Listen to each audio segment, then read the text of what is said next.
आज मैं आपसे पुनः मिल रहा हूँ। आज मैं कक्षा 9वीं के गति एवं बल इस अध्याय के अंश आवेग, संवेग और संवेग संरक्षण का नियम और उस पर आधारित उदाहरणों को मैं विस्तृत रूप से बताऊंगा। प्यारे बच्चों, भौतिक शास्त्र केवल रटने की चीज़ नहीं है। यह विषय अत्यंत महत्वपूर्ण है और इसके जो कॉन्सेप्ट्स हैं वो आपको क्लियर होना बहुत ज़रूरी है। कुछ परिभाषाएं पूर्व में अपन पढ़ चुके हैं, उनके मात्रक, व्यवहारिक मात्रक, ये सब आपको हमेशा याद रहना चाहिए, क्योंकि आगे चल के इन्हीं का उपयोग है। चाहे आप कॉलेज में जाएं, चाहे आप हायर सेकेंडरी कक्षाओं में जाएं, ये आधार है, ये आपके पढ़ाई का आधार है। अब पूर्व में जैसे मैंने आपको बताया था आवेग, अब आपको याद होगा किसी पिंड या वस्तु पर अल्प समय के लिए कोई बल कार्य करता है तो उस पिंड के द्रव्यमान और उसके वेग के गुणनफल को आवेग कहते हैं। किसी पिंड पर अल्प समय के लिए कोई बल कार्य करता है तो उस पिंड के द्रव्यमान और उसके वेग के गुणनफल को आवेग कहते हैं। इसी तरह मैंने आपको पूर्व में बताया था संवेग। हमको कोशिश ये करना चाहिए कि इनकी इंग्लिश टर्मिनोलॉजी भी हम ध्यान रखें, क्योंकि आगे जब अपन अगली कक्षाओं में जाएंगे तो संवेग शब्द को हम अंग्रेजी में पढ़ेंगे, तो उस समय हमको ये जब बचपन में पढ़ी हुई चीज़ें ये तुरंत हमारे मस्तिष्क में पुनः पुनरावृत्ति होगी और तुरंत याद आ जाएगा। जैसे संवेग को हम अंग्रेजी में मोमेंटम भी कहते हैं। कोई पिंड का द्रव्यमान और उसके वेग के गुणनफल को संवेग कहते हैं। इसको अभी पूर्व में हम पढ़ चुके। संवेग से संबंधित आज जो हम टॉपिक ले रहे हैं वह यह है संवेग संरक्षण का नियम। जैसा कि देखिए, ये टेलीटॉप पे देखिए, संवेग संरक्षण का नियम। बाह्य बल की अनुपस्थिति में कणों के किसी निकाय का कुल संवेग नियत रहता है। बाह्य बल की अनुपस्थिति में कणों के किसी निकाय का कुल संवेग अनुपस्थित रहता है। इससे तात्पर्य यह है, मान लीजिए कोई निकाय है, कोई सिस्टम है, इसमें अगर मान लीजिए कोई भी वस्तु के कण हैं, उन पे जो भी संवेग उत्पन्न होगा, क्रिया होगी, प्रतिक्रिया होगी, लेकिन क्रिया और प्रतिक्रिया दोनों के उपरांत अगर हम तुल्यता करें, देखें, तो क्रिया करते समय जो संवेग होगा वो प्रतिक्रिया उत्पन्न होने के बाद भी वो संवेग उसके दोनों के बराबर होगा, यानी कि संवेग संरक्षित रहता है।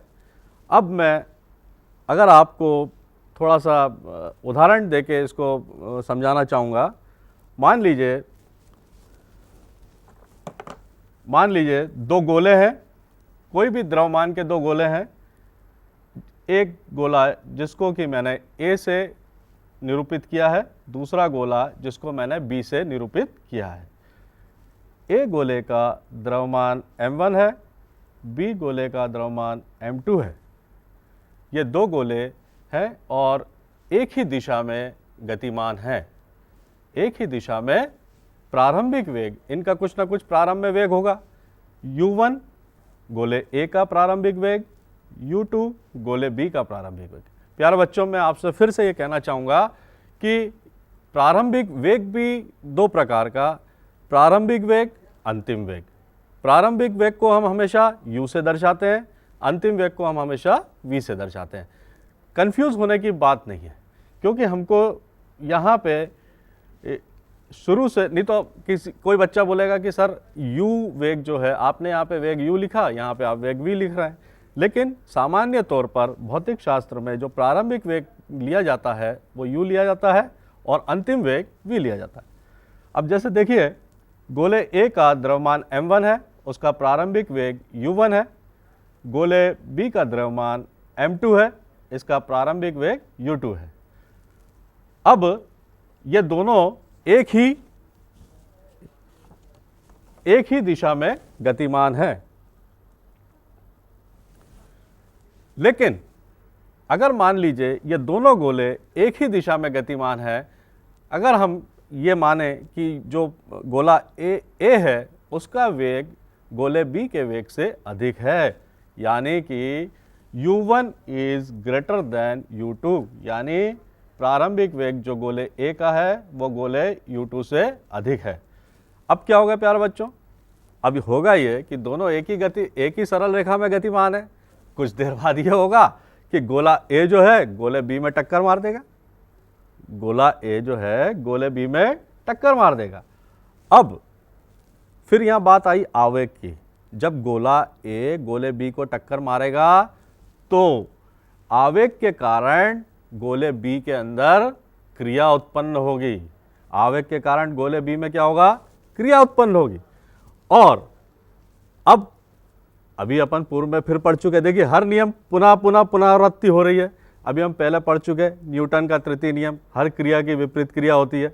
इसी प्रकार जब गोला ए गोले बी में टक्कर मारेगा तो आवेग के कारण गोले बी में क्रिया उत्पन्न होगी और उसकी प्रतिक्रिया स्वरूप गोले ए में भी प्रतिक्रिया होगी, लेकिन अब गोले बी का वेग परिवर्तित हो जाएगा।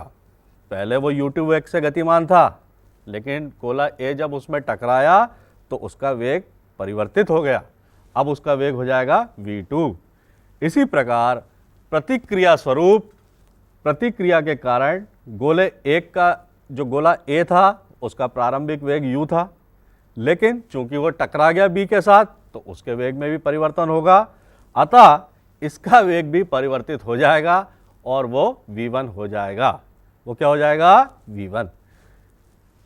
अच्छा, इस क्रिया और प्रतिक्रिया दोनों में समय जो लगेगा वो बराबर होगा और उस समय को हम t मान सकते हैं, चाहे हम क्रिया करवाएं चाहे प्रतिक्रिया करवाएं, लेकिन समय दोनों में जो लगेगा वो t रहेगा। अब हमें यह देखना है कि गणितीय रूप से संवेग कैसे संरक्षित रहता है। हमें यह देखना है गणितीय रूप से संवेग कैसे संरक्षित रहता है। अब उसके लिए जैसा कि आप टेलीटॉप पे देख रहे हैं, हम गणना करेंगे जो क्रिया हुई है, जो गोला ए गोला बी से टकराया है, तो जो क्रिया हुई है वो क्रिया जो है वो क्रिया गोले बी के संवेग परिवर्तन की दर के बराबर होगा। अब प्यारे बच्चों फिर से बात आई संवेग में परिवर्तन। अब चूंकि आप पूर्व कक्षा में पढ़ चुके हैं कि संवेग में परिवर्तन की दर जो है वो त्वरण के बराबर भी हम उसको ले सकते हैं। यहाँ पे हमने उसी अनुसार B में संवेग में परिवर्तन की दर को लिया है द्रव्यमान गुणित वेग परिवर्तन की दर। तो द्रव्यमान B गोले का द्रव्यमान है m2, संवेग में परिवर्तन v2 minus u2 upon t। ये हमारा मान लीजिए समीकरण 1 है। अब हमने क्रिया की गणना तो कर ली, अब हम प्रतिक्रिया की गणना भी करेंगे। प्रतिक्रिया में क्या होगा, जो गोला एक ए है उसके भी संवेग में परिवर्तन होगा। हम अभी देख चुके, चूंकि गोला ए में बी में भी परिवर्तन हुआ और टकराने के बाद गोले ए में भी संवेग प्रतिक्रिया स्वरूप गोले ए में भी संवेग में परिवर्तन होगा। अतः प्रतिक्रिया स्वरूप ये देखिए आप, गोले ए में संवेग परिवर्तन की दर, इसकी गणना भी इस प्रकार से करी m1 v1 minus u1 upon t। चूंकि आप पूर्व में पढ़ चुके हैं संवेग परिवर्तन की दर क्या है। संवेग परिवर्तन की दर को हम सामान्य तौर पे ऐसे कह सकते हैं, अंतिम वेग माइनस प्रारंभिक वेग बटे समय, अंतिम वेग माइनस प्रारंभिक वेग बटे समय। अब हमने दोनों की गणना करी, क्रिया प्रतिक्रिया, क्रिया और प्रतिक्रिया। अब पूर्व में फिर अपन पढ़ चुके हैं, देखिए पूर्व का तो सब जुड़ा रहेगा, इसलिए एक एक स्टेप आपको याद रखना बहुत ज़रूरी है, क्योंकि फिजिक्स, भौतिक शास्त्र या विज्ञान केवल इस पे नहीं चलता है, विज्ञान नियमों पे आधारित है और हर जगह ये नियम लागू होते हैं। अब यहाँ पे इसमें पुनः गति के तृतीय नियम अनुसार, अब पूर्व के पाठ में मैंने आपको बताया था, गति के तृतीय नियम अनुसार हर क्रिया की परिणाम स्वरूप विपरीत क्रिया होती है। हर क्रिया की परिणाम स्वरूप विपरीत क्रिया होती है। To every action there is equal and opposite reaction. इसी तरह इसलिए हम अपने गणना करी तो समीकरण प्रथम जो कि क्रिया का समीकरण है, समीकरण द्वितीय जो कि प्रतिक्रिया का समीकरण है, इन दोनों को हम समान कर देंगे न्यूटन के गति के तृतीय नियम अनुसार। m2 गुणित v2 minus u2 upon t बराबर minus m1 v1 minus u1 upon t। अब यहाँ पे जो मैंने ऋणात्मक चिन्ह दिखाया है, जो ऋणात्मक चिन्ह मैंने दर्शाया है, ये प्रतिक्रिया, चूंकि प्रतिक्रिया हुई है और प्रतिक्रिया मतलब हमेशा विपरीत कार्य, तो इसलिए ये ऋणात्मक चिन्ह दर्शाया है।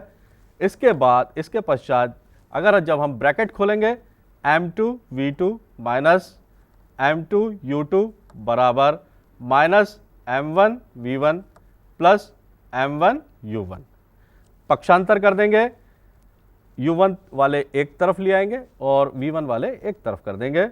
m1 u1 plus m2 u2 बराबर minus m1 v1 plus m2 v2। इस प्रकार से हम ये देख रहे हैं कि हमारा जो संवेग है, पूर्व में जो संवेग था और गोलों के आपस में आवेग के कारण टकराने के बाद वाला संवेग, दोनों संवेग का मान जो है वो समान है। इस तरह हम ये कह सकते हैं संवेग संरक्षण नियम हमारा जो भी क्रिया और प्रतिक्रिया हुई बाहरी बल के अनुपस्थिति में जो भी प्रतिक्रिया हुई, इसके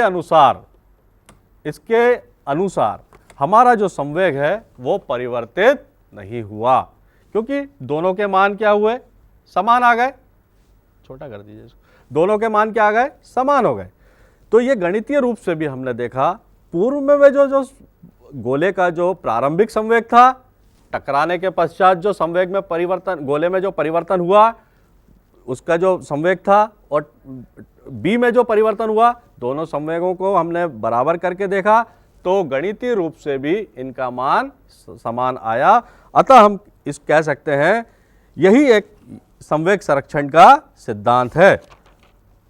अतः हम कह सकते हैं कि प्रारंभिक संवेगों का योग अंतिम संवेगों के योग के बराबर होता है।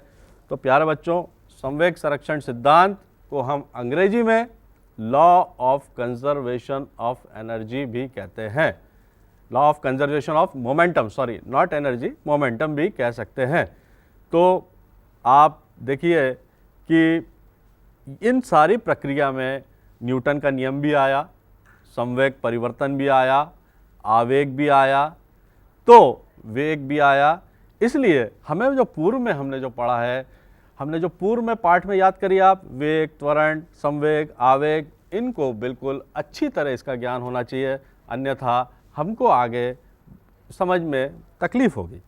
अब मैं आपको जो है इससे संबंधित कुछ उदाहरण बताना चाहता हूँ।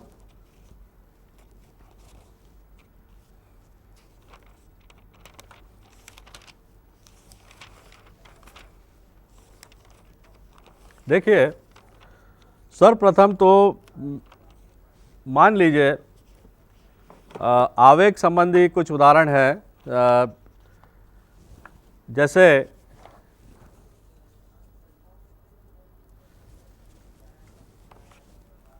संवेग संरक्षण के नियम के अनुसार कुछ उदाहरण प्रस्तुत मैं आपके सामने कर रहा हूं। एक तोप से निकला हुआ गोला,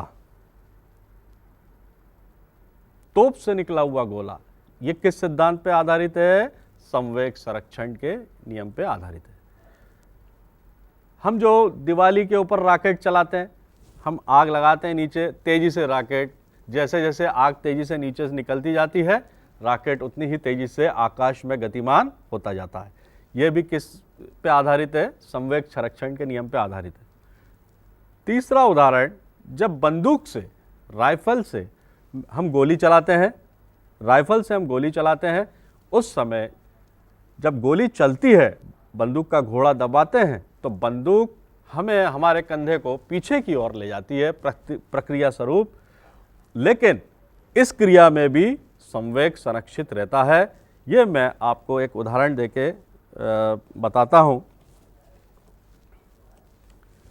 मान लीजिए गोली, जो बंदूक की गोली है, बंदूक की गोली है, इसका द्रव्यमान जो है छोटा m है। मान लीजिए एक बंदूक है, इसका द्रव्यमान क्या है? स्मॉल m है। बंदूक का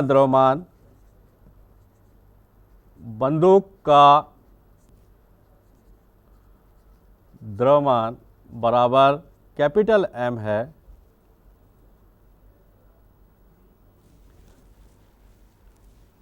बंदूक की गोली बहुत छोटी होती है, अतः इसका द्रव्यमान भी छोटा होगा। हमने इसको छोटा m लिया है।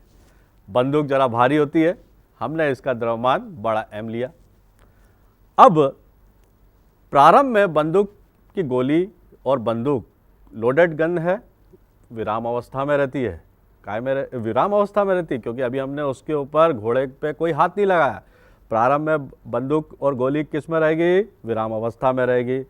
अतः गोली प्रारंभ में बंदूक विराम अवस्था में है। अब हम बंदूक का प्रारंभिक संवेग, बंदूक और गोली का प्रारंभिक संवेग ज्ञात करेंगे। अतः विराम अवस्था में बंदूक का प्रारंभिक संवेग बराबर capital M plus small m गुणित 0। प्यारे बच्चों, फिर बात आई संवेग की। अब मैंने यहाँ 0 क्यों लिखा? मैंने 0 इसलिए लिखा कि ये जो शून्य है, यहाँ पे वेग शून्य है, क्योंकि बंदूक और गोली दोनों विराम अवस्था में, तो इनका जो संवेग क्या है? शून्य है। अब क्रिया करेंगे हम, बंदूक का घोड़ा दबाएंगे। अब क्या करेंगे? बंदूक का घोड़ा दबाएंगे। बंदूक का घोड़ा दबाने पर बंदूक का घोड़ा दबाने पर गोली चलेगी। अब मान लीजिए इस गोली का वेग छोटा v है। अब गोली तो चलेगी, बंदूक भी चलेगी, बंदूक भी आगे पीछे होगी, उसका वेग मान लीजिए बड़ा v है। बंदूक का घोड़ा दबाने पर गोली का वेग बराबर मान लीजिए छोटा v, बंदूक का वेग बराबर कैपिटल V।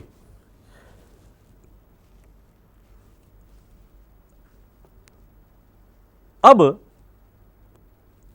प्रारंभ में हमने संवेग निकाला था, हमारा बंदूक का और गोली का प्रारंभिक संवेग था capital M plus small m into 0।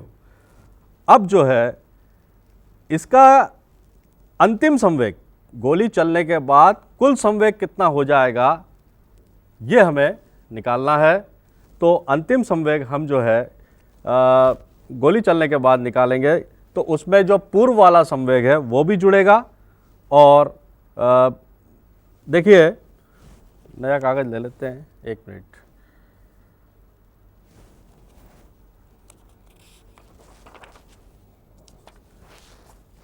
गोली चलने के पश्चात अंतिम संवेग जो होगा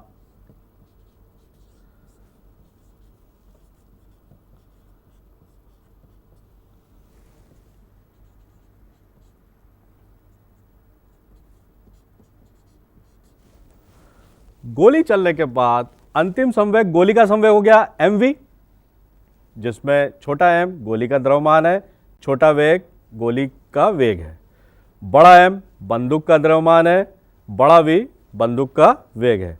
अंतिम संवेग यह हुआ।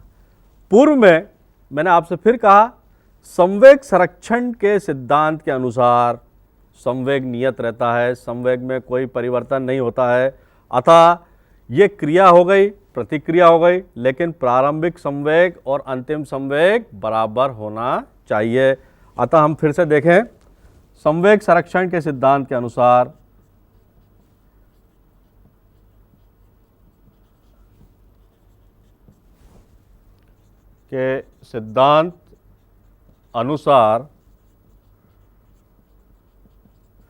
प्रारंभिक संवेग बराबर अंतिम संवेग। बेटा पूर्व में हम ज्ञात कर चुके हैं, प्रारंभिक संवेग जो है small m plus capital M कोष्टक में गुणे 0, अंतिम संवेग बराबर स्मॉल mv प्लस बड़ा M और बड़ा v। ये पूरा शून्य हो जाएगा, तो mv प्लस कैपिटल mv या स्मॉल mv बराबर माइनस mv।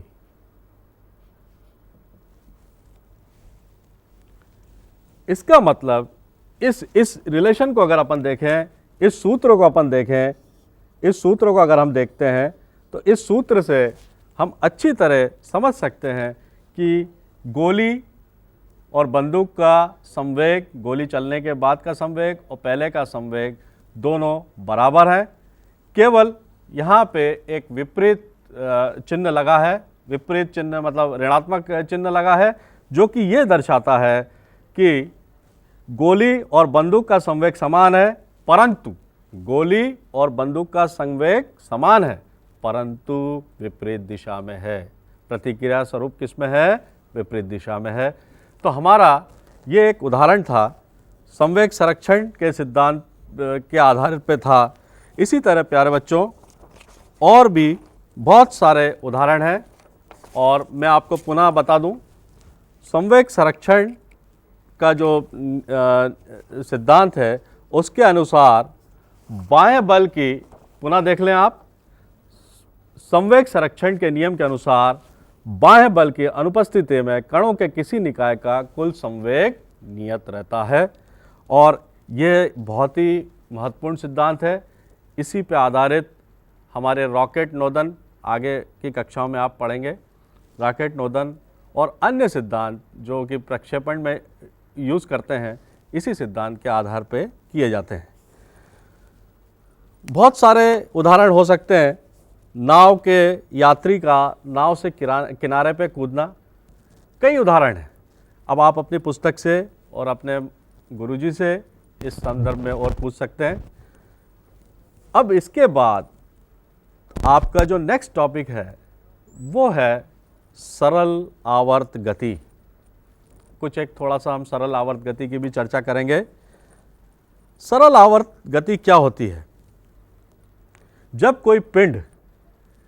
कोई पिंड या कण किसी निर्धारित पथ पर इस प्रकार गति करता है कि एक निश्चित समय पश्चात वह बार बार अपने पथ का भ्रमण करे।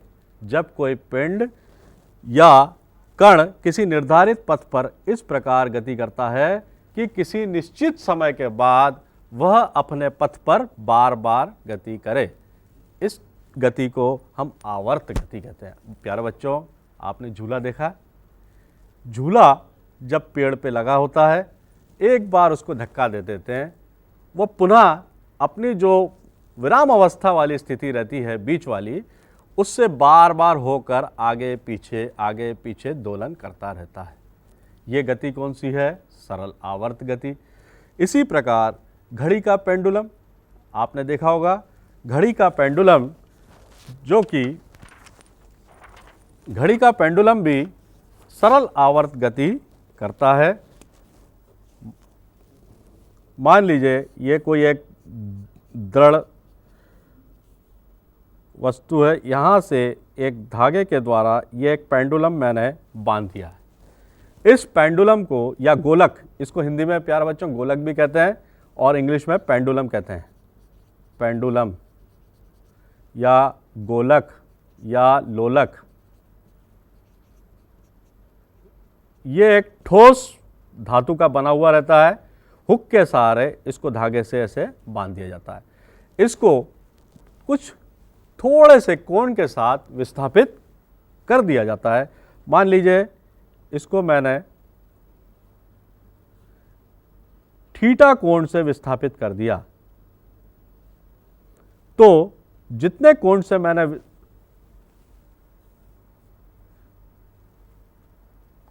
मान लीजिए इसको मैंने थीटा कोण से विस्थापित कर दिया, इसके बाद जितना दूरी इसने इस दिशा में विस्थापन के लिए लिया, छोड़ने के पश्चात ये इतना ही दूरी दूसरी दिशा में लेगा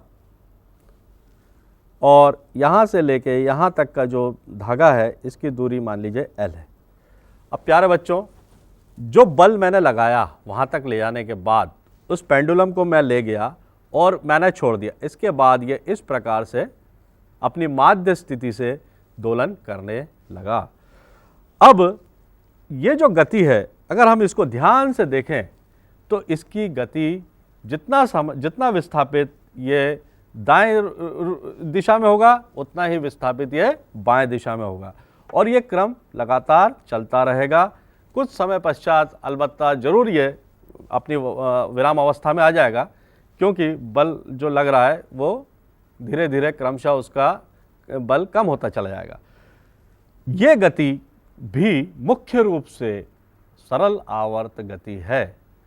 मतलब ये पिंड अपनी इसमें एक चीज़ और है, इसमें 3 प्रकार के बल लग रहे हैं।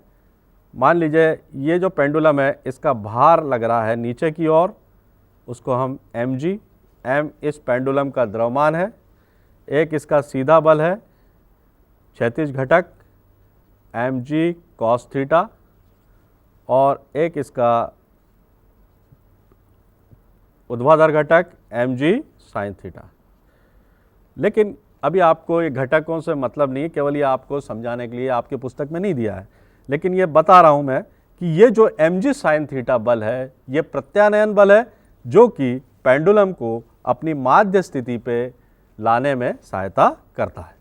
अच्छा, इसमें प्यारे बच्चों जो वेग है, पेंडुलम का जो वेग है, जहां अपनी माध्य स्थिति, ये जो जहां पे विराम अवस्था में ये दिख रहा है ये माध्य स्थिति, यहाँ पे वेग क्या हो जाएगा, विस्थापन क्या हो जाएगा, 0 हो जाएगा। यहाँ पे विस्थापन मान लीजिए अधिकतम है x, ये मान लीजिए A बिंदु है, यह बिंदु C है, यह बिंदु B है। तो बिंदु C और A पर जो है विस्थापन अधिकतम रहेगा, बिंदु B पर विस्थापन 0 रहेगा। लेकिन अब इसमें एक बहुत मुख्य बात है, इसमें मुख्य बात यह है कि विस्थापन 0 होता है माध्य स्थिति में, परंतु यहाँ पे वेग बहुत अधिक होता है। उस पेंडुलम का जो वेग है उसका मान बहुत अधिक होता है और यह बिंदु A और C पे इसका वेग का मान कम होता है। विस्थापन अधिक होता है लेकिन वेग का मान कम होता है। इसका मतलब यह है कि सरल आवर्त गति कोई पिंड कर रहा है तो इसमें भी वेग परिवर्तन हो रहा है, इसमें वेग परिवर्तन हो रहा है, इसका मतलब इसमें भी त्वरण उत्पन्न हो रहा है। अतः हम कह सकते हैं कि इसमें जो त्वरण उत्पन्न हो रहा है उस त्वरण का भी, अब आगे जब मैं अभी चर्चा करूंगा आपसे सरल आवर्त गति के लक्षण या characteristics of simple harmonic motion, उसमें मैं बताऊंगा कि ये त्वरण जो है ये विस्थापन के अनुक्रमानुपाती होता है, लेकिन ऋणात्मक रूप से अनुक्रमानुपाती होता है, क्योंकि ये विस्थापन की विपरीत दिशा में लगता है और ये जो है हमेशा माध्य स्थिति की ओर कार्य करता है। तो सरल आवर्त गति बच्चों बहुत आपको समझ में आ गई होगी कि कोई भी पिंड जब उसी पथ पर निरंतर गति करता रहे जिस पथ पर से वो विस्थापित हुआ था और निश्चित समय अंतराल बाद वो अपनी माध्य स्थिति से गति करता रहे, इस प्रकार की गति को हम सरल आवर्त गति कहते हैं। इसका व्यवहारिक रूप में जो उदाहरण है वो आपका झूला, घड़ी का पेंडुलम, ये सारी चीज़ें जो हैं ये इसमें सरल आवर्त गति में आती हैं। अब इसमें सरल आवर्त गति से संबंधित कुछ खास बिंदु हैं जिनको हम लक्षण भी कह सकते हैं। हम हर गति को सरल आवर्त गति क्यों नहीं मानते भाई? मान लीजिए कोई वस्तु एक समान गति कर रही है, किसी सड़क के ऊपर गति कर रही है, तो उसको हम सरल आवर्त गति क्यों नहीं कहते हैं? तो ये थोड़ा सा एक भिन्नता है इस गति में और सरल आवर्त गति में। तो इसमें कुछ कंडीशंस हैं, कुछ कैरेक्टरिस्टिक्स हैं जो कि आपको मालूम होना चाहिए। प्रथम कैरेक्टरिस्टिक्स तो यह है कि ये जो गति है ये आवर्ती गति होना चाहिए। दूसरा, गति करती हुई वस्तु हमेशा अपनी माध्य स्थिति के दोनों ओर रैखिक पथ पर गति करना चाहिए। तीसरा, ये कि इस गति में जो त्वरण उत्पन्न हुआ है वो उसके विस्थापन के अनुक्रमानुपाती होता है। जब तक कि ये तीनों कंडीशन फॉलो नहीं होंगी वो गति सरल आवर्त नहीं होगी। इसको हम इंग्लिश में सिंपल हार्मोनिक मोशन भी कहते हैं, सिंपल हार्मोनिक मोशन भी कहते हैं। और हम आगे की कक्षाओं में जब आप जाएंगे तो आप इसी पेंडुलम के आवर्तकाल का सूत्र भी व्युत्पन्न करेंगे। प्रायोगिक तौर पे आप देखेंगे कि आवर्तकाल के सूत्र से, आप इसके आवर्तकाल के सूत्र से आगे की और बहुत सारी गणनाएं हैं, गुरुत्वीय त्वरण की गणना है और बहुत सारी चीज़ें हैं जो कि वैज्ञानिक ने आगे प्रतिपादित कर रखी हैं, वो सब आप देखेंगे। अभी चूंकि आप छोटी कक्षा में हैं, आपका उद्देश्य पूर्ण रूप से ये होना चाहिए, सजगता से, ईमानदारी से हर जो आपके पुस्तक में जो अध्याय दिए हैं इनको बहुत ही बारीकी से अध्ययन करना चाहिए। प्यारे बच्चों, जब तक इनके सूत्र आपके दिमाग में, आपके इस कंप्यूटर में फीड नहीं होंगे, भौतिकी के कंसेप्ट आपको क्लियर नहीं होंगे। एक चीज़ मैं और बताना चाहता हूँ कि संख्यात्मक प्रश्नों का समावेश जरूर करिए। और संख्यात्मक प्रश्न, अब आप बोलेंगे सर संख्यात्मक प्रश्न कहाँ से करें? तो संख्यात्मक प्रश्न करने के लिए आप अपने पुस्तक में दिए गए उदाहरण, अपने गुरुजी से, अपने जो प्रश्नावली में दिए गए उदाहरण, और ये आप आराम से उनसे पूछिए, स्वयं हल करिए। और अगर आपको कोई परेशानी है तो लिखकर भेजिए हमें, हम आपकी समस्या को हल करने के लिए पूरा प्रयास करेंगे। और इसी के साथ आज का जो टॉपिक है, मैं समझता हूँ आप इसको अच्छी तरह समझ गए होंगे और अगली कक्षा में हम तरंगों के बारे में चर्चा करेंगे। धन्यवाद।